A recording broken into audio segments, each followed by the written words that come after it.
This is Open to Debate. I'm John Donvan. Hi, everybody. Right now, it's not clear how decision-making at the Food and Drug Administration may change now that a new president will be putting new people in charge there.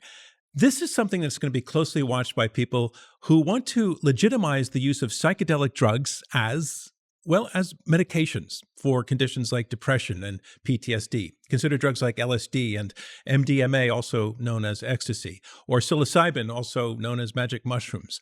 For most or all of the lifetimes of anybody listening, these drugs have been considered fundamentally, let's say, illegal.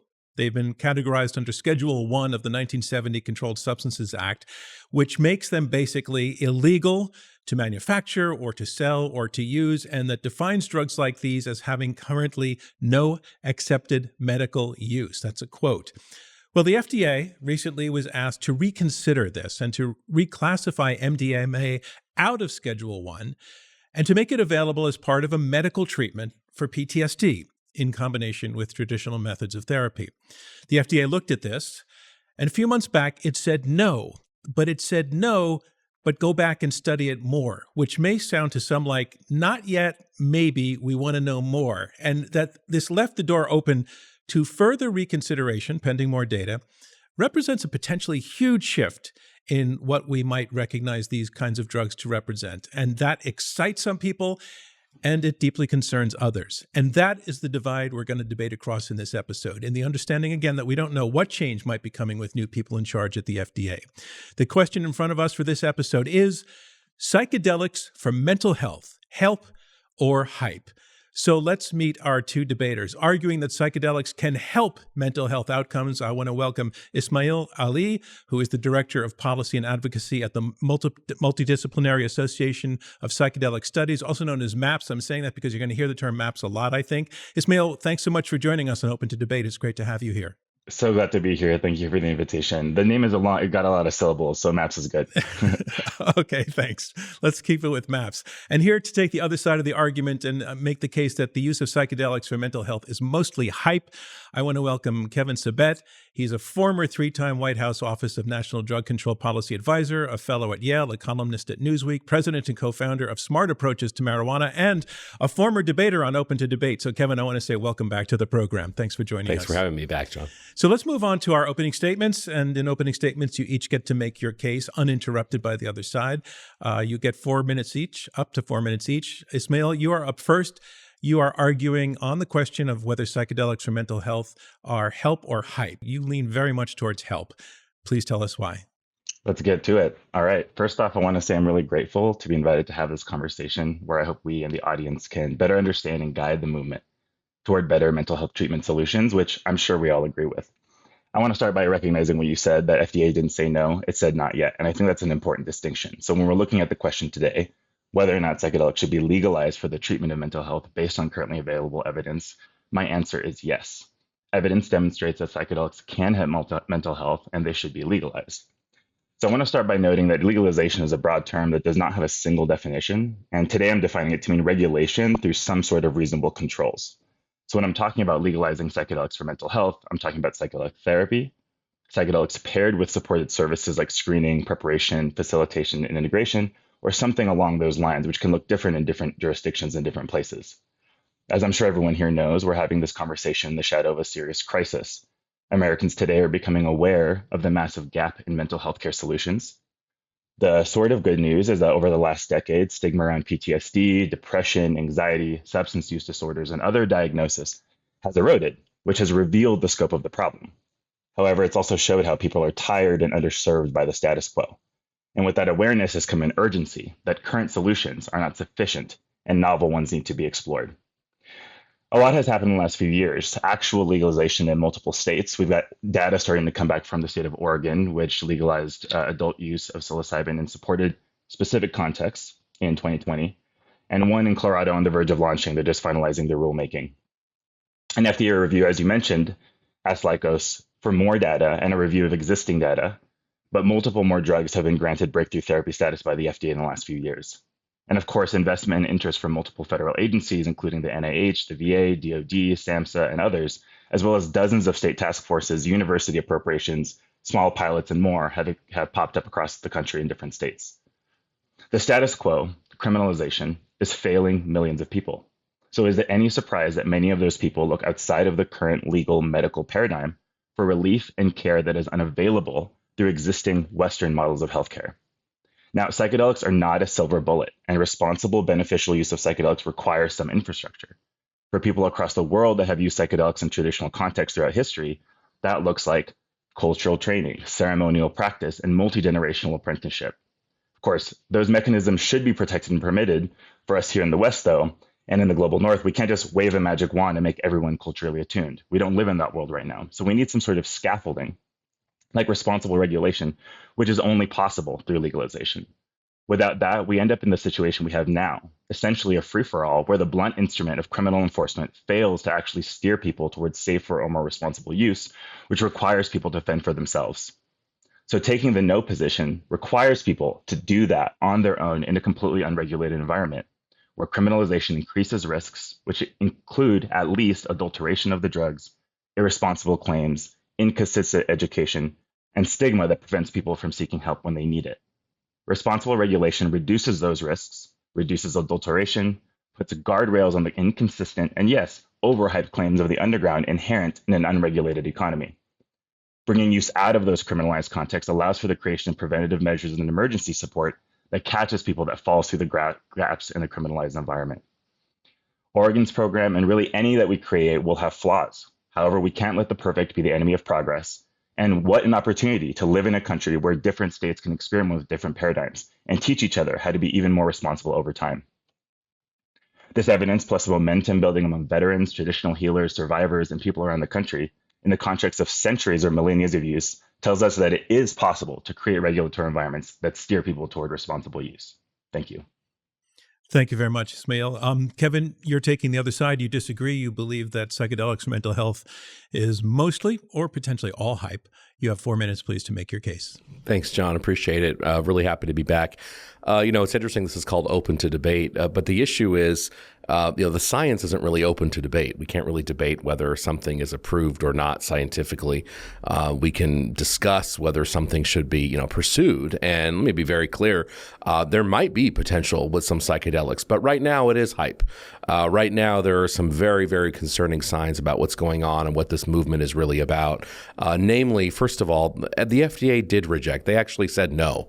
They said no to a very specific trial of MDMA and PTSD, something that had been hyped up by multiple for-profit companies and organizations for the past, 10 to 30 years, where you had people essentially take this on almost like a religion. And that's what this has become. The psychedelic movement has really become, in some ways, a religious cult, and actually a very dangerous one for a lot of people participating in it. One of the reasons why the FDA rejected outright the application. Not only did it reject, by the way, its advisory board rejected it too. So it was rejected twice in a short period of time. But what happened was one of the reasons it was rejected was because of some very concerning reports of sexual misconduct, which seems to be rampant actually among a lot of these studies. Now, that doesn't mean that the actual drug, there isn't some potential again. But from what we have seen now, it is hype.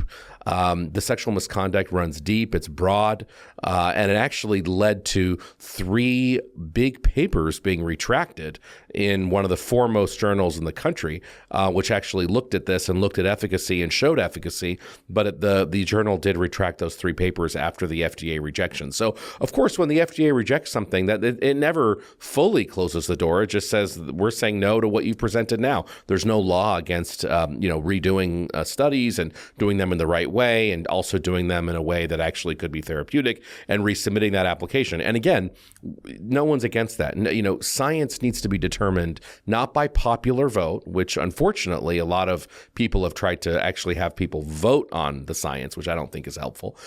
It's also not determined by how much money you have from, super rich, and in many cases lately, neoconservative right-wing donors and sort of tech bros who see psychedelics as something that they like to play around with, lest we forget the reason Matthew Perry died. And Matthew Perry was a friend of mine, someone I was lucky enough to meet, who was in long-term recovery, but he unfortunately died because of his ketamine prescription that was given to him by a doctor. And you can't tell me that if we make that more likely for people and you legalize that and you actually open the floodgates, that's going to make doctors and situations like Matthew Perry less common. We know it's going to actually make it more common. So there are a lot of reasons why I think we need to take a deep breath and sort of move away from the kind of religious cult-like behavior. I've yet to find a researcher who studies psychedelics who isn't a regular user of them. That's a problem. I've yet to find someone who has edited an article in favor of it and actually got something published that wasn't an avid advocate or user of them. That's a problem. And so when the FDA looked at this blindly in a scientific way, it wasn't even close. This wasn't like some 5-4 Supreme Court decision kind of thing. It was almost unanimous in the FDA advisory board as well as internally with the FDA. So there are a lot of problems. There are a lot of worries. A study that just came out found that of over 9 million people, by the way, in Ontario, Canada, found that there was a 21-fold, which is an incredible number, increase in the likelihood of schizophrenia among those who took psychedelics. I mean, that's a remarkable claim. So I think we really need to take a deep breath, look at the science dispassionately, and make our determinations from there. Thanks very much, Kevin. I want to ask you a question, Ismail, and I'm going to ask you the same question, Kevin. I'm not asking you to respond to what you just heard. I'm not asking you to make your argument. I want to understand why, debate is hard, but you agreed to debate. Why this is a topic you felt you needed to be addressing in a public way? Like what's the motivation in a sense? Yeah, I mean, I'll start by saying that the simple reason is that it's a nuanced conversation and nuance requires visibility. I think that it's easy to take a simple position that's a hard yes or a hard no. But the truth is, this conversation, like a lot about public health, has a lot of trade-offs. And I said yes to this because I wanted to have a conversation about those trade-offs and where we're really at in the context. Okay, thank you. Kevin, same question to you. Well, this has been thrust into the open debate, whether we like it or not. Massachusetts voters just voted on this, for example. 57% of them rejected it, which is very interesting given Massachusetts is home to Timothy Leary and sort of the founder of MAPS, mentor Timothy Leary. So interesting. And so this is being debated in public. So, I think it's important that we get some facts out there so that when it comes to someone else's state, they can maybe make a more informed decision. Okay, thank you both. So we've heard your opening arguments, and if I can very briefly summarize what I've heard you say in your opening arguments, you're really coming at this from different directions. Ismail, you started by talking about the fact that there is, I would say now, a recognized mental health crisis in the United States. You're saying that people are looking for solutions, that the solutions that are available are not adequate to the need, and that in that situation, novel approaches need to be looked at. Among the novel approaches, you're suggesting that psychedelics are you're saying a promising avenue that requires, you're not saying let's have a free-for-all out there, you're suggesting let's have regulation, responsible regulation, and in the absence of that regulation, people are going to be making, perhaps doing dangerous things on their own. Let's make it legal and put it up front. Kevin, you're saying that the situation is far less rosy than that. You're not, you did not address the mental health crisis, but we can talk about that. But what you're talking about is the popular conversation that is surrounding the increasing case being made for psychedelics as being dangerous in itself, that the science is not in on this, that there are serious dangers, that the drugs themselves have serious dangers that we did not hear Ismail discuss yet, but we'll get to that as well. You also you painted a cloud over the topic by reference to some instances of sexual abuse, sexual misconduct rather, being associated with some of the studies. I want to get a little bit of a take from Ismail on whether that's relevant or not. But what I'd really like to start with is kind of, I'd like to talk a little bit about the study that the FDA looked at, the phase 3 trial of the use of MDMA.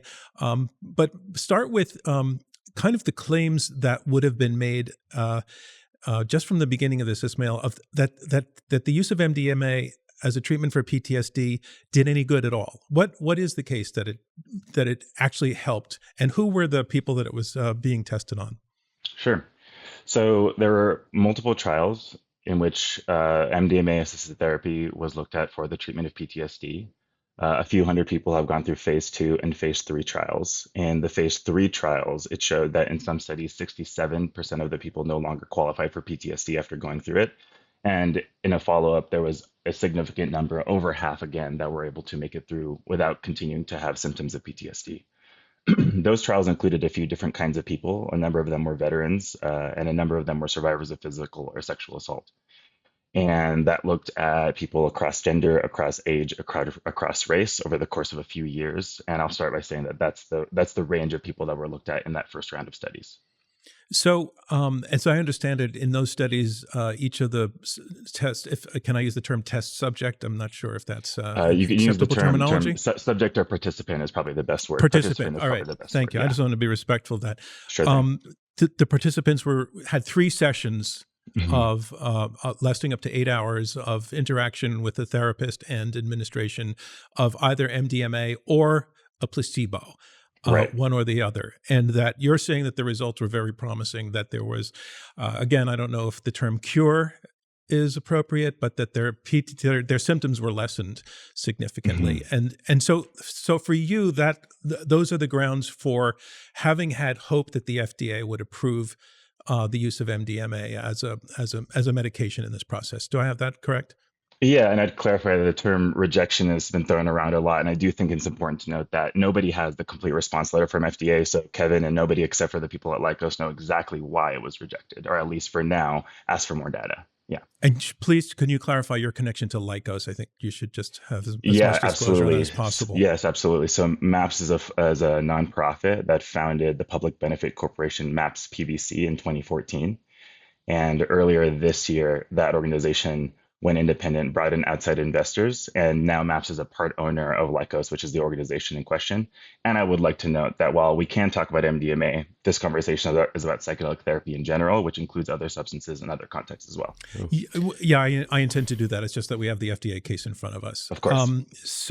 But bottom line, your feeling was that Lykos established in the study, you were disappointed and surprised by the FDA's decision because you felt that there was benefit shown as a result of the trial. I'll say it was disappointing for sure, but it wasn't so unusual. A lot of drugs, including cancer drugs and all kinds of drugs, are asked for more data by the FDA. That's not a super unusual outcome within the field. Okay. So, Kevin, thank you for waiting as we kind of laid that out. What I want to take to you is what we hear from Ismail is the story of a trial in which a number of people, a controlled trial, there was, as I understand, then a blind study, there was a placebo involved, and that benefit was shown for people who were given the opportunity to have MDMA as part of the protocol. What's wrong with that? Well, first of all, let's assume we're making an assumption that placebo was established. Actually, there have been so many studies with psychedelic drugs showing that, first of all, placebo is difficult to establish. But when you do, because people sort of know whether they're having a trip or not, basically. But when you do, actually, a lot of the studies have even shown that if somebody thought they were, and they were in the placebo, it was actually just as effective, by the way, as taking the actual drug, which, okay, maybe that's still not necessarily a knock on psychedelics. If you think you're taking it, you get the same effect, I guess. But really, when it comes back to this FDA study, which is what you referred to, I'm very concerned about these reports that are actually highly exaggerated of efficacy. For example, there was a report from the Institute for Clinical and Economic Review that has looked at a lot of these concerns, and they raised concerns that in a lot of the studies that Lykos, which is again very connected to MAPS, remember that, and by the way, I wish they would release the letter, Ismail. Maybe you can get them to release it so we can actually have that conversation. I would think they'd want to do that in the spirit of scientific openness. But that aside, what happened was this report actually said that based on this study, there were concerns that, quote, therapists encouraged favorable reports by patients and discouraged negative reports. There was another very large review of another drug, the esketamine drug, the ketamine drug, that found that over 40% of adverse effects were not reported, and that was just released. Actually, that was in a double-blind, journal, I should say, peer-reviewed journal. I mean to say, Cambridge Core. Reporting of harms in clinical trials of esketamine depression, a systematic review, a very large review showing that 40% weren't even reported. So I don't think we're getting to a lot of the negative reports. I think that a lot of this this is pushed by advocates. Again, I'm trying to find scientific reviews and papers that are done with people that don't use psychedelics regularly, and it's almost impossible. People become converted, and we've seen this in the marijuana world as well. But are you suggesting that there's something nefarious going on?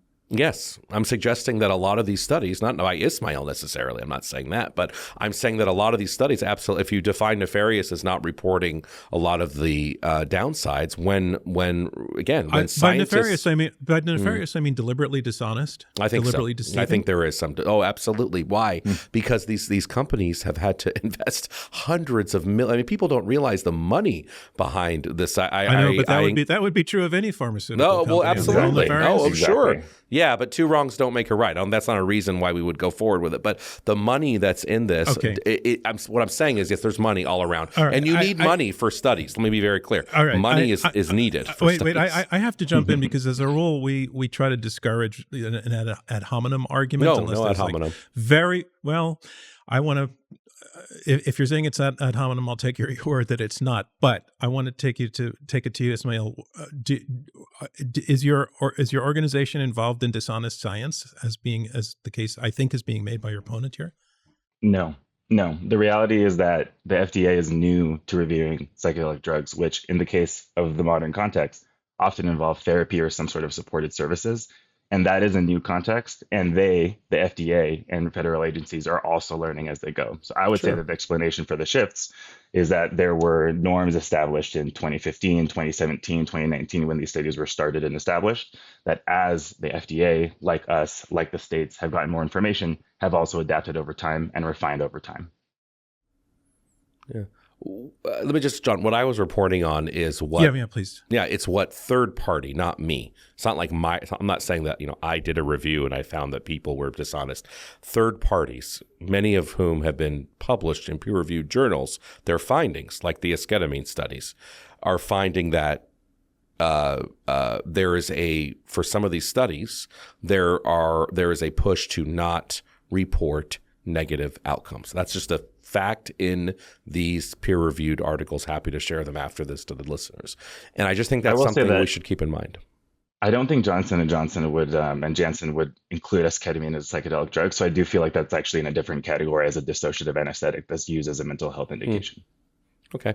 I guess we should have a discussion about what's a psychedelic drug, but that could be the whole hour right there, I'll say. I thought about, we actually had that debate with you once before, Kevin. That's right. Let me just make one. It's a tough issue to address. But Kevin, let me ask you this. Sure. Is there, can you conceive of a study which would establish the efficacy and the safety of psychedelic drugs for sure. And what does that have to look like for you? Well, I think you want to have subjects and researchers that don't have a stake in whether or not something gets approved.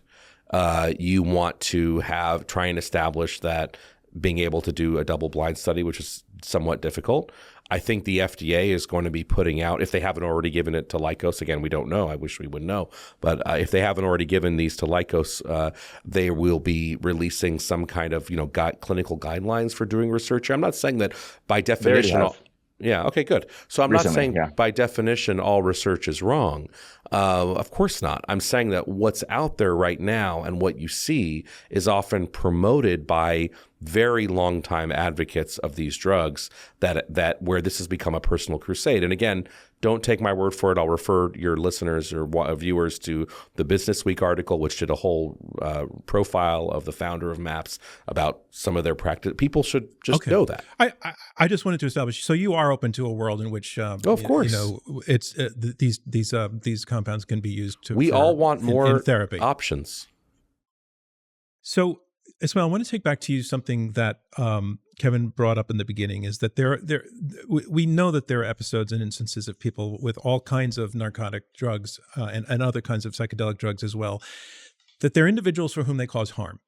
Mm-hmm. And I think that, Kevin pointed out that a world in which the regime is loosened to the point where people have greater access can lead to these kinds of harms happening to people. And I just want to ask you how you would accommodate for that.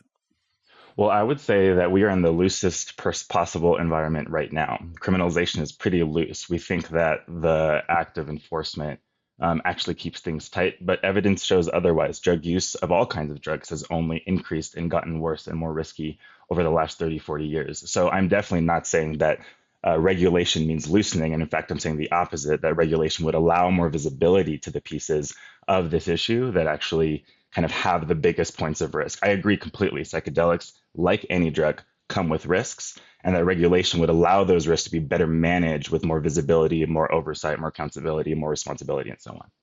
What do you think of that as a potential future, Kevin? Well, I wish regulation meant safer, especially when it came to for-profit drugs in our country, since we can look at the playbook. I mean, alcohol is regulated. It kills more people than any other drug after cigarettes, which is also regulated. Tobacco kills more people. It's promoted, normalized, commercialized, thought to be safe. And look at marijuana. We only have 99% dabs, which the New York Times is now reporting as a major public health threat to for our time, after we have quote-unquote regulated or legalized. So things don't get safer necessarily. In some products, they might get safer. We don't want to have, chicken that's gone through, that doesn't go through some regulation. I'm not going to say we want to have an underground market for that, and that's safer.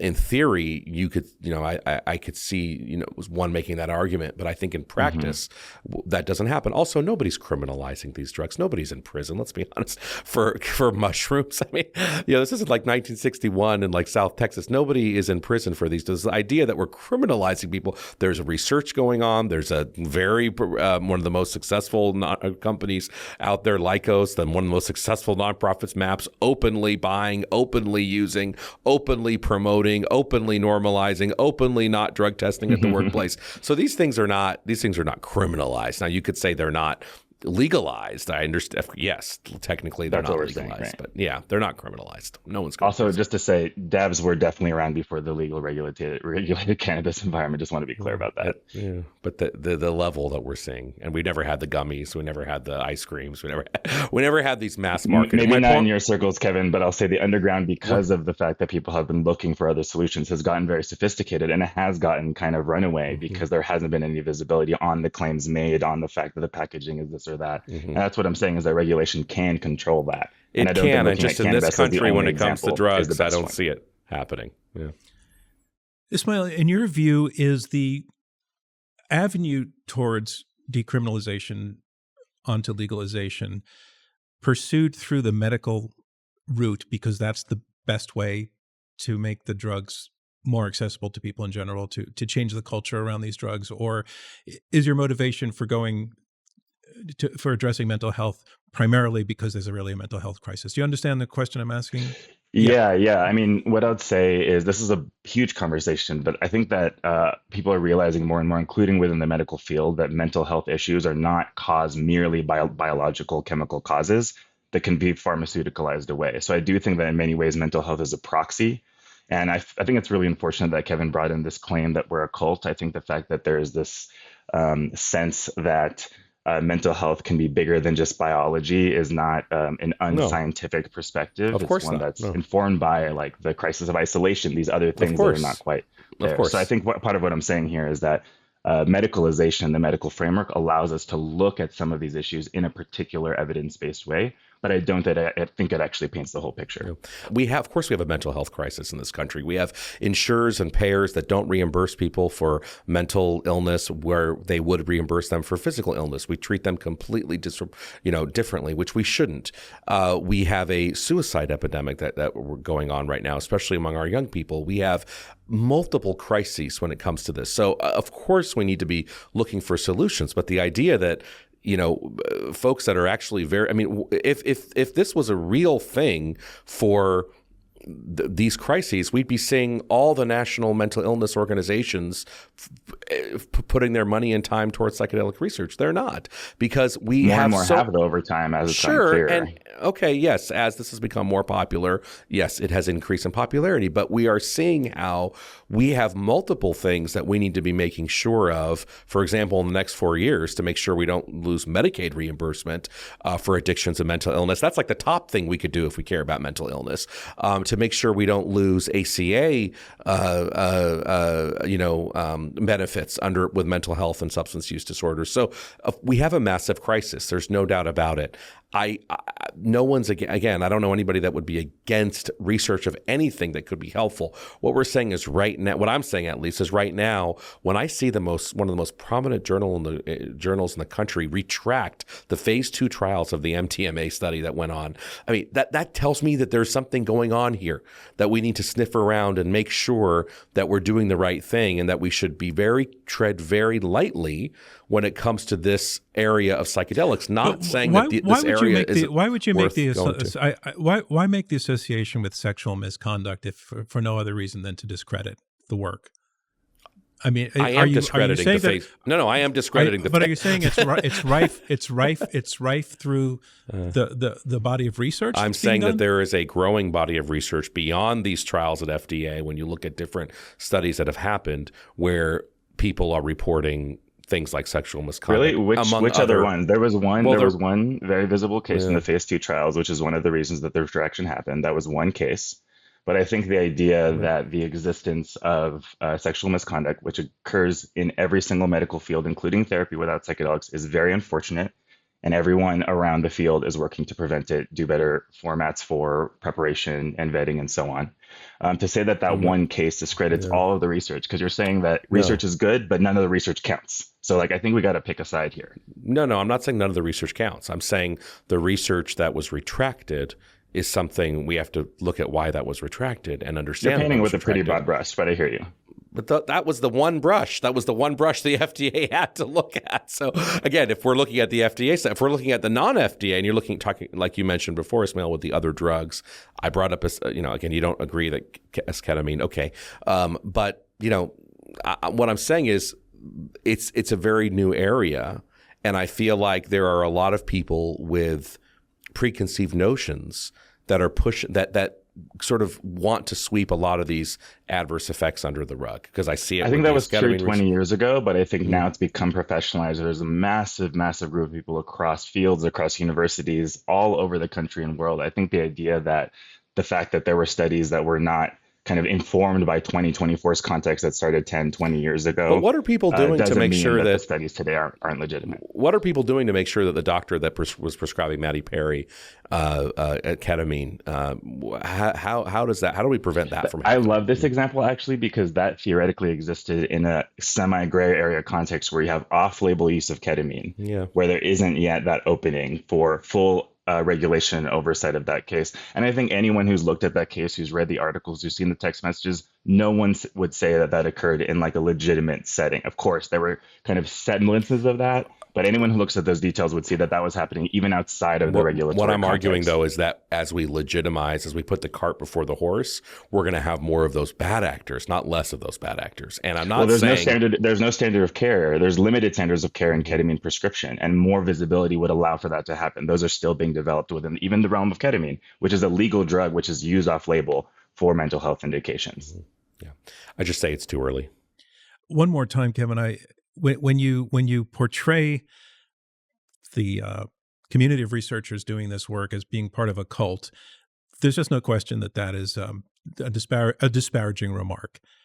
And I'd like you to slow down on that and not say it in a sentence, but detail why you say it's cult-like, and kind of what's your evidence for that, and then allow Ismail to respond to it. I'm not saying that the community of researchers, many of whom I regularly interact with because I'm curious about these issues, working on some work actually and writing around these issues, including my organization, Foundation for Drug Policy Solutions, which was the only contributor to the No campaign in Massachusetts, where we were outspent $8 million to $100,000, and we won.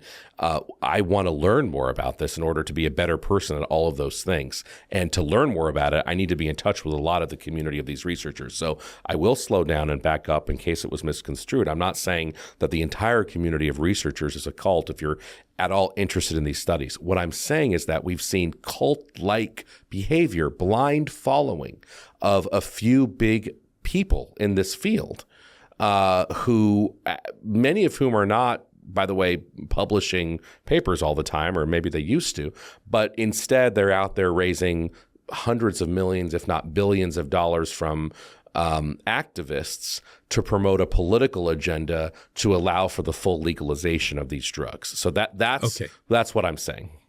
Okay, thank you for that clarification. Sure. Ismail, would you like to respond to that? Yeah, I'll say this is kind of like saying that nutritionists who ask people to eat well are a cult because they also eat well. The fact that people are interested in the research, I think, alone does not mean it's illegitimate. And I think it's worth looking past that, especially now where we have a huge range of professionals across universities everywhere that are looking into this at the same time. Now I'd like to jump to we've asked a number of people to listen to the conversation so far and to join in with a question based on their expertise. And these are people who write and study about the issue. And first up, I want to say hello to Emily Witt. Emily is a staff writer at the New Yorker. Emily, you've also written books, The Future of Sex. I'm sorry, the books Future Sex and more recently Future Sex and Health and Safety, a Breakdown, which looks at some of your experiences of using psychedelic drugs. So Emily, welcome to the program. And you've been listening. What question do you have for our debaters? Yeah, thanks so much for having me, and thanks for the fascinating debate.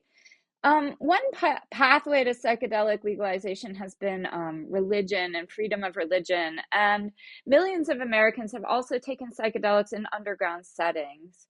My question is whether emphasizing the therapeutic potential of these drugs is really the best way to legitimize them, or is it simply the most promising path to commodifying them? And I wonder if therapy for Kevin is not the best way, if there's any model under which the use of psychedelics would be acceptable to you. You mentioned your concern for psychosis and schizophrenia. I don't know that that concern is best addressed under the existing paradigm. So I'm curious whether therapy is really the best way forward. From both sides. Why don't you go first with that, Ismail? Thanks, Emily. Sure, I'll speak briefly to the religious piece because it's a really good question. In the United States, we have this paradigm where either you're medical or you're religious, and I think doctors and spiritual people across the country are realizing that that line is a little bit more blurred than we've seen so far. So it makes sense that religious figures and religious environments can't make medical claims, and it makes sense that the medical environment is one in which spirituality is a little bit arm's length. But for a lot of people, spiritual healing and physical healing are intermixed. And I would say that with the rising awareness of psychosomatic and other kinds of disorders that have this kind of psychological and physical relationship, it's an interesting spectrum. And I think that the types of regulation, the types of oversight, and kind of limitations of practice that exist in a religious context or spiritual context are different than the ones that might exist in a medical context, primarily because of the claims. You might not make a claim that religious use of something can treat something, whereas you're allowed to do that in a medical context. So I don't think it's an either or. I think that they're different, and I think that they have different frameworks. And I think we're actually seeing that with the increase of visibility and regulation and accountability within both of those systems simultaneously. And your take on that, Kevin? Sure. Look, I think, my concerns around mental illness, and especially severe mental illness, and the study that just came out of Ontario, which I think is very concerning. To me, yes, it's actually preferable to not have these drugs widely available if they are increasing these adverse events, insofar as they can be helpful for different kinds of conditions, helpful maybe as an adjunct or, again, in combination with something else or whatever, or even on their own. I would rather there be some clinical guidelines. I actually do think the therapeutic paradigm is best. What worries me is what we see when, like what we've seen with the marijuana issue, where the proponents say, I promise we only want it for medical use. It's only for cancer patients. And then the next year it's for anyone with pain. And then the next year it's for headaches. And then now it's for anybody who says that they have anything in which it provides relief. There's zero standards in any of these states, really. There's like 50 kinds of conditions. Everybody has at least one of these conditions. And then it becomes sort of a mockery.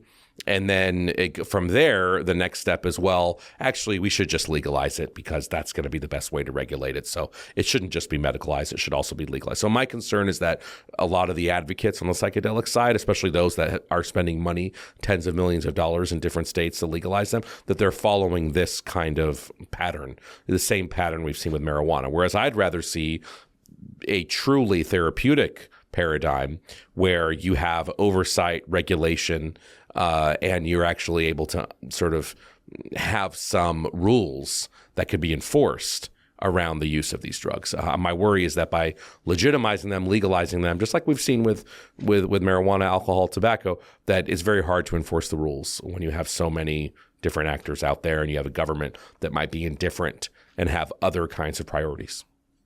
Okay, thank you for that, Kevin. And Emily, thank you very much for your question. I'd like to next bring in Dr. Javier Muniz, who's a retired Associate Director for Therapeutic Review at the Food and Drug Administration, and also a founding consultant at Muniz Sinova Solutions. Javier, thanks so much for joining us, and please come on in with your question.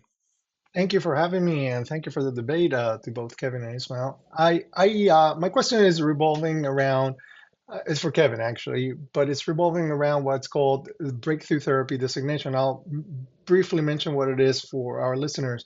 It's when the FDA determines that a treatment it offers early evidence of substantial improvement over existing therapies for a serious or life-threatening condition. That's basically what that is. So the FDA has given the designation for breakthrough therapy to various compounds in this class. For example, LSD for generalized anxiety disorder, psilocybin for treatment-resistant depression, MDMA for PTSD. So, Kevin, when you were talking about the existing evidence and things like that, what do you think this means? The breakthrough therapy designation and the FDA saying, yes, we think this offers potentially improvements over existing therapies. What do you think about that? Well, it means that So Javier, I think what you're saying is it sounds like there's something, the FDA at least thinks there's something there.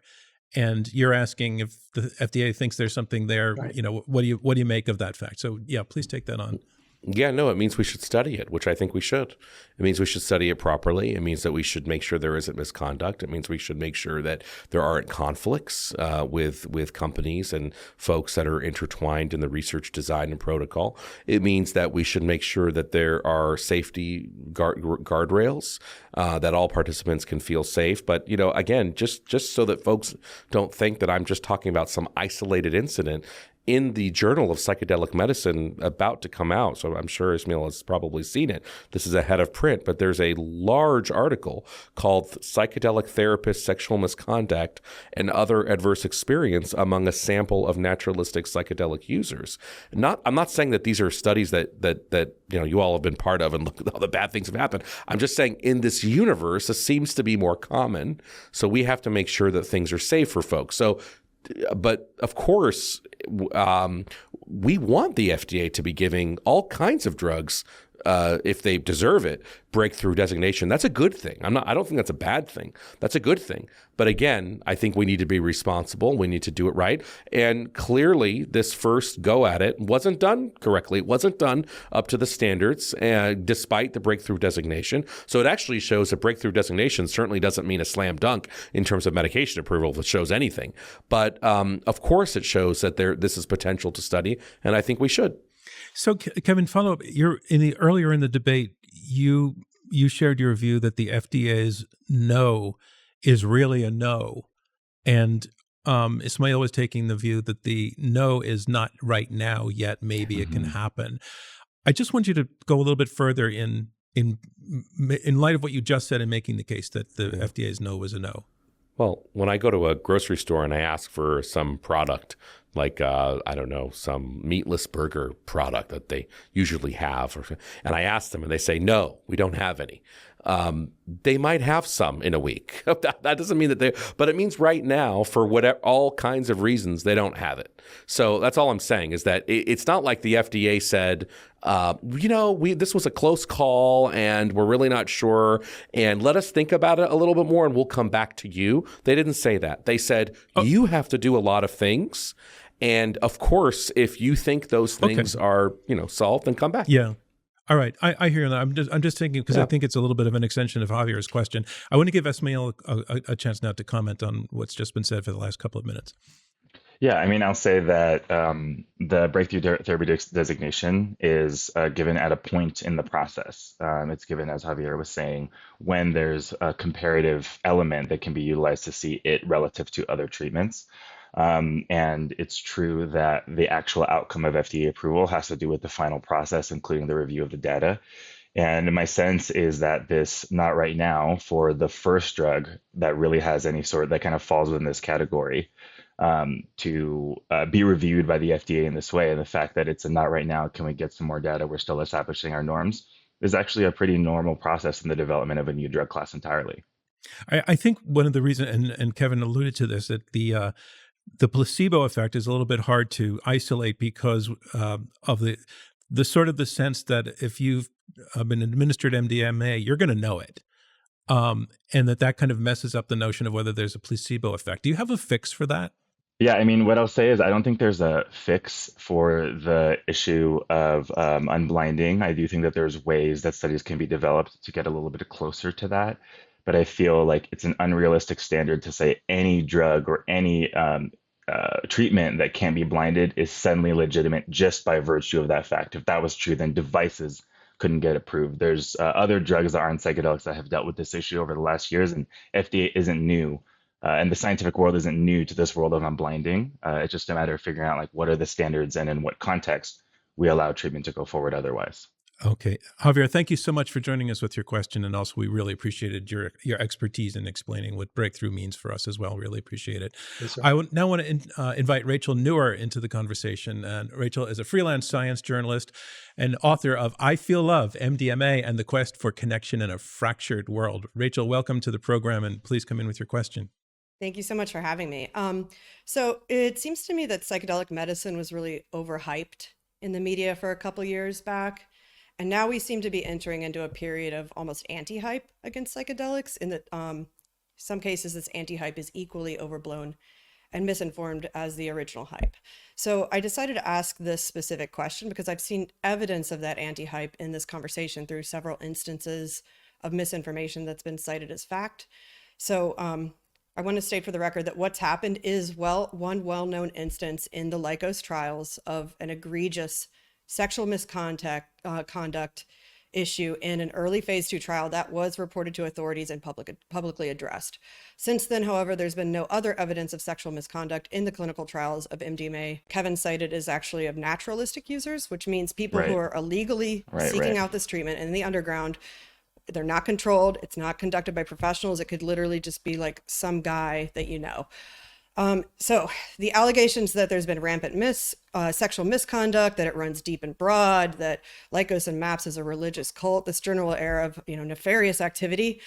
I think what people aren't realizing is that this has actually been an agenda pushed by members of a specific radical leftist group that has had the long-term goal of destroying MAPS and Lykos, that's been driven by personal grudges and also an anti-capitalism, anti-commodification of psychedelics agenda.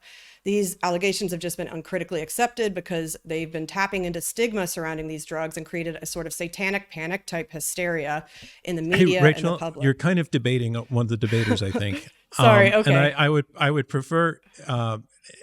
I think. Well, I do have a question. If so, let's hear the question, okay. and then, but we're going to have to give Kevin a chance to respond. Okay, as well. sure. So the question is, do you think the media whiplash from positive hype to negative hype has shaped public understanding of psychedelic medicine, and how we might have a more sensible and fact-based discussion about potential benefits, limitations, and harms of these treatments? Okay, so we have a question of whether the pendulum is swinging too far, but also I think, Kevin, whether you're a part of a swinging of the pendulum that is in itself perhaps suggested to be nefarious.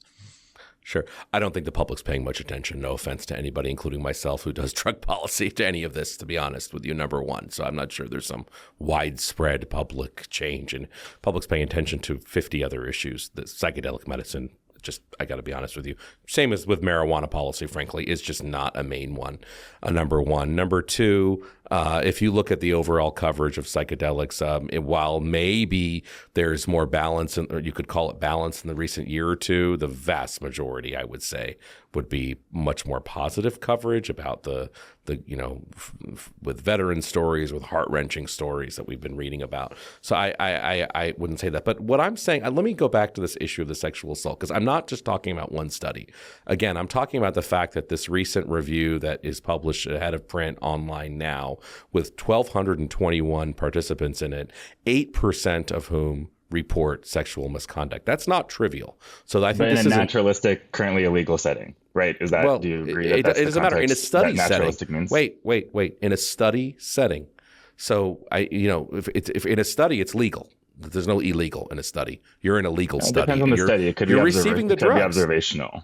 It could But be no these naturalistic means that no one's receiving the drug from a person in a naturalistic No, I study. understand They're what you're using saying. it outside of Yeah. clinical environments. I don't Yeah, that's a remember distinct of environment. this article, which is ahead of print now. If you've read it, Ismail, enlighten us, please. I just read Well, I it can tell recently. you that naturalistic use does not mean clinical use. Yeah. We're talking about different contexts. This may not You're be saying that in an naturalistic. illicit context.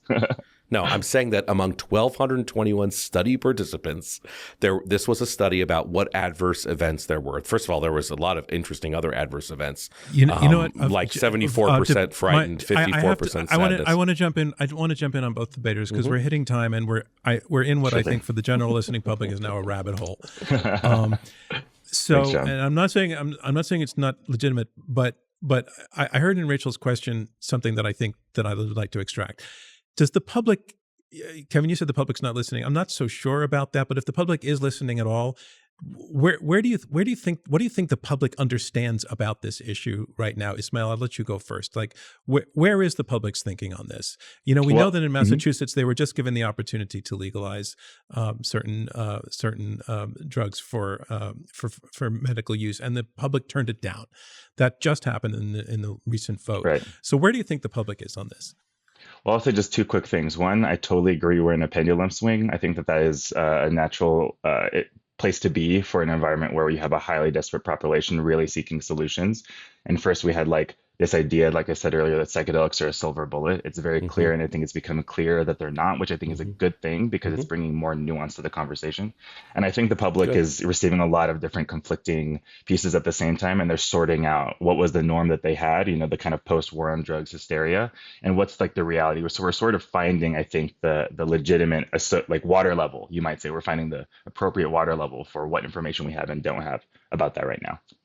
Kevin, your take on that? Well, we've done some internal focus groups and things, and I think that one of the things we've seen is that people still have, it's not so much drug war hysteria. It's like my friend jumped off of a tree when he was high on LSD, so I'm not sure these things are that good. I mean, there's still some of that because these are what people experienced, and you can't judge someone else's actual experience. Interestingly, I didn't, if you were to ask me this question before the vote, in Massachusetts, I really had no idea how it was going to go. You have a very, very blue state in Massachusetts, overwhelmingly passed marijuana legalization, medical marijuana as well. Overwhelmingly, again, when you look at Harvard, it's where Timothy Leary and others are from. So, if anything, I thought $8 million to $100,000 that it was going to vote in favor. I was actually slightly surprised on election night, honestly, to see how the vote went, 57% or so no. So it's interesting that that's where the public is, at least in that one state. But I don't think this is a high salience issue for most American voters. Okay, we're going to wrap it up there. Rachel, thanks so much for joining us on the program. And now we move on to our closing statements.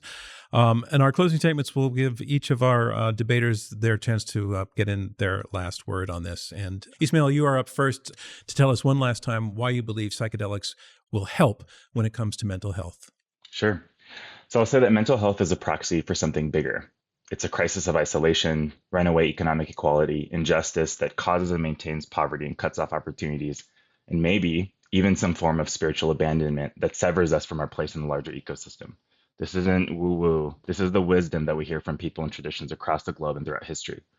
Clinical data from the last 2 decades has begun to paint a picture that there was in fact insufficient evidence to make the case for the status quo in the first place. And information coming in from states like Oregon, which has a legal regulated program, has shown new data that within over 5,000 people that have gone through the program over the last year, it's only resulted in the single-digit number of emergency calls, I think 5, which shows that with proper scaffolding, which is only possible through legalization, we can, in fact, reduce the risks that Kevin and others have been talking about, which, again, are legitimate, but are better controlled in a regulated environment. Psychedelics impact things like nature relatedness, introspection, and when done intentionally, relational and community connection, all of which are pro-social elements and behaviors, whether or not they directly respond to acute systems. So again, the concerns about the risks are real. They exist, and they are harder to manage in illicit environments and more manageable with regulation. We've seen how cultural and regulatory mechanisms can be used to improve public health. Kevin mentioned smoking and alcohol. which is true. Those are all taxed. Those are both taxed. Those are regulated, but are both also examples of where public health interventions have improved. Messaging and taxing smoking has reduced deaths. Education has reduced instances of drunk driving, for example. And we've seen how the lack of nuance through blanket criminalization has failed on nearly every metric.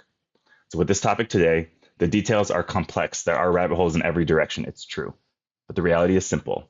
Psychedelic therapy works. It should be made illegal. We're in a crisis. FDA reviews do not signal rejection, but requests for further data. The momentum continues.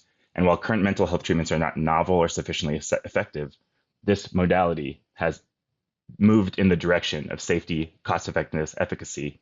As the stakes are high, people are suffering, we should take that seriously and responsibly regulate. Thank you. Thanks so much, Ismail. And Kevin, you literally get the last word. Your closing statement, please, to tell us again why you feel psychedelic use of mental health is all hype. Thank you. And thanks for this opportunity. I think there is potential for all kinds of classes of drugs, including psychedelics. But right now, we are far from being there. I think that it's understandable for people to grasp for solutions and want silver bullets and want other solutions that are not traditional during this mental health crisis that we have. But I'm here to say that we need to look at the large body, especially of recent data, that actually gives us pause. That gives us pause because we see negative side effects as a result of psychedelics. We're seeing, like we did last week, an increasing 21-fold risk increase of schizophrenia among users, among over 9 million users. We're seeing case reports of PTSD and suicidality immediately following folks that participate in some of these psychedelic studies. And so I think psychedelic therapy carries significant risks, due to the patient's very vulnerable state.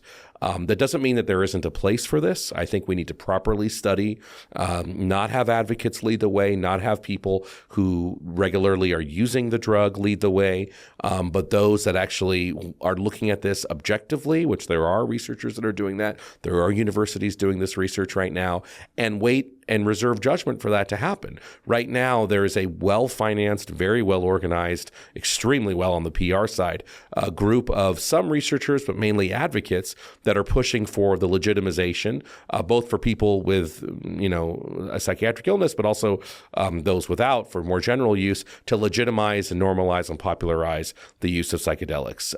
I agree with the American Psychiatric Association that says that right now there is inadequate research for endorsing psychedelics to treat psychiatric disorders. So I think we need to wait and see what the science actually says before making a judgment based on some anecdotes. Thanks very much, Kevin. And that is a wrap on this debate. And I want to thank both of our debaters for agreeing to show up and at least to have the conversations with somebody they disagree with, for being, in essence, what we like to say is being open to debate. So thank you to both of you, Ismail Ali and Kevin Sabet. Thanks so much for joining us on the program. Thank you so much, Kevin. Thank you, John. Thanks, Ismail. Thanks, John. Appreciate it. Appreciate you both. And I also want to thank our journalists and experts who came in with questions, Emily, Javier, and Rachel. And I want to thank all of you for tuning into this episode of Open to Debate and for yourselves being willing to hear two sides, at least two sides to an argument. As a nonprofit working to combat extreme polarization through what we just did, civil debate, our work is made possible by listeners like you and by the Rosencrantz Foundation and by supporters of Open to Debate. Robert Rosencrantz is our chairman. Our CEO is Clea Connor. Leah Mathow is our chief content officer. Elizabeth Kitzenberg is our Chief Advancement Officer. This episode was produced by Marlette Sandoval and Jessica Glazer, editorial and research by Gabriella Mayer, Andrew Foote, and Tom Bunting. Andrew Lipson and Max Fulton provided production support. The Open to Debate team also includes Gabrielle Iannicelli, Annalisa Cochran, Rachel Kemp, Eric Gross, Mary Regas, Savian Jackson, and Linda Lee. Damon Whittemore mixed this episode. Our theme music is by Alex Clement, and I'm John Donvan. We'll see you next time on Open to Debate.